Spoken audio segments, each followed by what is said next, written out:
Hii ni African Story sehemu ya 4 inayomhusu kijana Juma.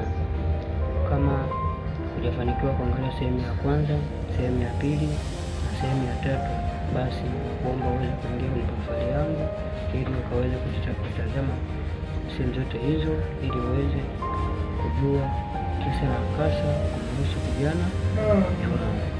Leo tunaenda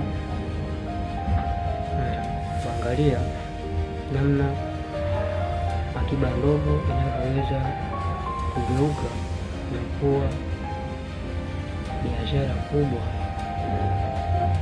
katika maisha haya ya kila siku.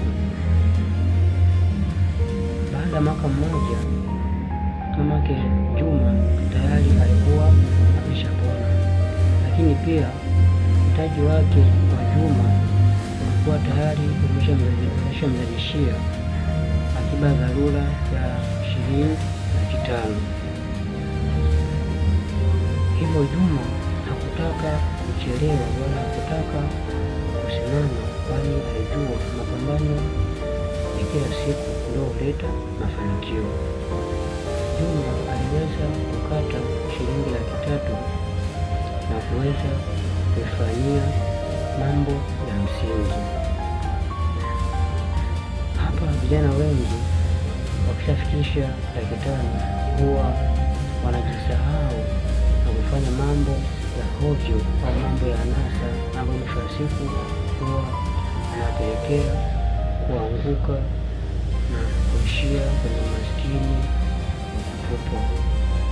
Lakini Juma yeye hakuwa na mawazo hayo kama walikuwa nayo vijana wengine.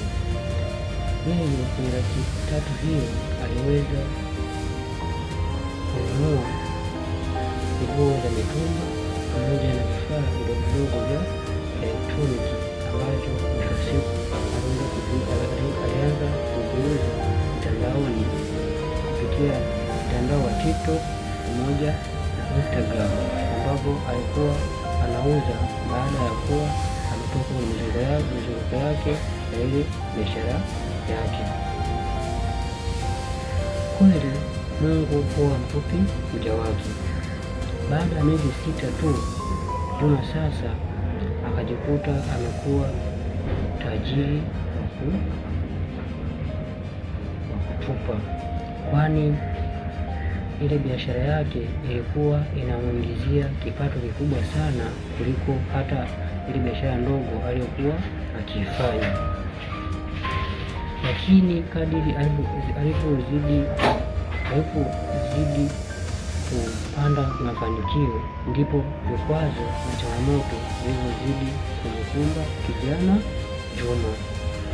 Je, Juma aliondoka au alizidi kuwa imara hadi kuwa bilionea?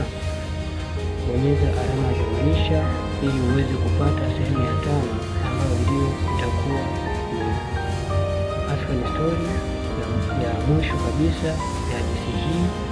Lakini pia usisahau kushare, kulike, kucomment pamoja na kusubscribe ili pindi tu sehemu itakapotoka huwe ni mtu wa kwanza kuweza kufahamu nini hasa kilichofanya Juma kama adondoke au aweze kuwa bilionea.